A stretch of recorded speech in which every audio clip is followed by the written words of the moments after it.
Hello, আসসালামু আলাইকুম gas. তো আজকে আমি রোদ্রের আলোর মধ্যে এই ডিমটা ভাজবো। দেখেন আপনারা, সাথে সয়াবিন তেল, মরিচ এবং ডিম।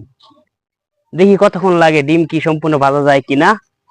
তো সবার সামনে আমি এটা দেখাইতেছি। প্রথমে তেল দেন, দেখি বাটি আর গরম হয়েছে কিনা। মোটামুটি হয়েছে, চলবো।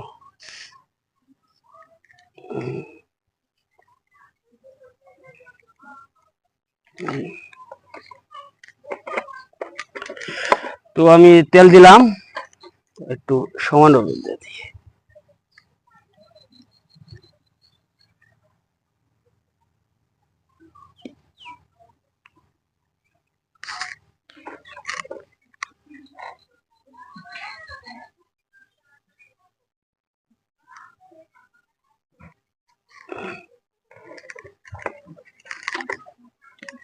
এই যে তেল দিছি, এখন আমি ওয়েট করাম এটা গরম হওয়ার জন্য।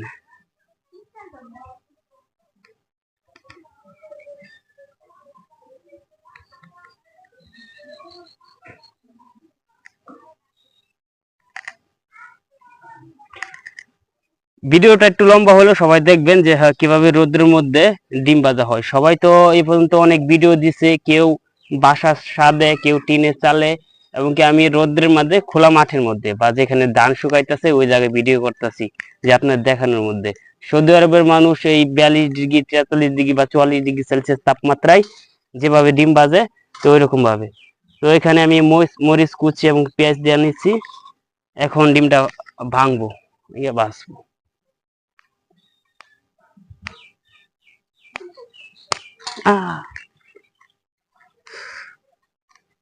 ডিমটা ভাজলো, দেখা যাক।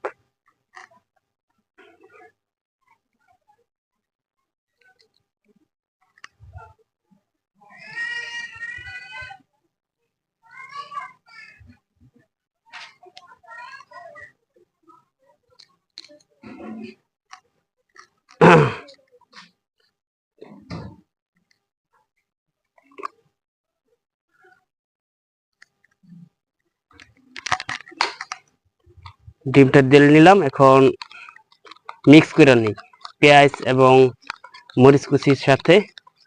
আমি যে দাঁড়ায় রয়েছি, মাটির মধ্যে বসে রয়েছি, আমি দাঁড়ায় থাকতে বসে থাকতে পারতেছি। রোদের এরকম তাপ যে পা সহ পুড়ে যাইতেছে, বোঝা যাচ্ছে সিদ্ধ হয়ে যাইতেছে।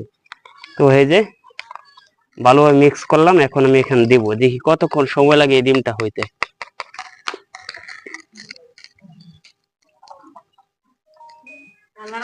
কাটিস ও ভিডিও তো সম্পূর্ণ দেখেন। তো দিয়া দিছি, তো কাছে আসো, ভিডিও হইতেছে তো, সেকেন্ড বাজতেছে। হুম, না হলে ক্লিপি ফলে। আচ্ছা, দেখা যাক কতক্ষণ হয়। তো আপনারা অপেক্ষা সহকারে দেখেন।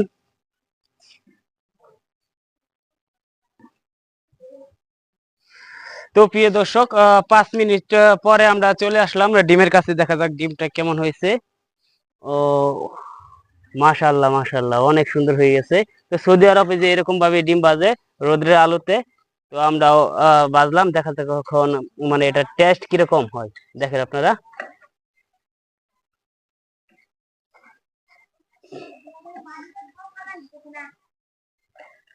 এই দেখছেন ডিম,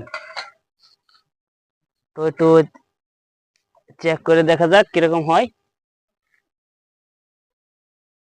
সুপার। বেশি রোদ হলে আপনারা এইভাবে ডিম ভেজে খাবেন, রান্না করা লাগবে না। তাহলে একটু তেল, মরিচ, পেঁয়াজ কুচি দিয়ে রেখে দেবেন। আর কে চেক করবো,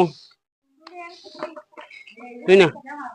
তো অনেক সুন্দর হয়েছে। তো এটুকুই, আপনারা এভাবে ডিম ভেজে খেতে পারেন। আশা করি এই পর্যন্ত যারা ডিম ভেজে দেখাইছে ছাদে, টিনের চালে, আর আমি যে এখানে মাটিতে একটা স্টিলের বাটি দিয়ে তেল দিয়ে হাইরা ওইভাবে ডিম ভাজলাম, তো এটা মনে হয় আমার কাছে সবচেয়ে বেস্ট হয়েছে। একদম অরিজিনাল পারফেক্ট টেস্টটা পাইতেছি আমি। তো আপনারা এভাবে চেক করবেন, আশা করি ভালো হবে। রাখি, আসসালামু আলাইকুম।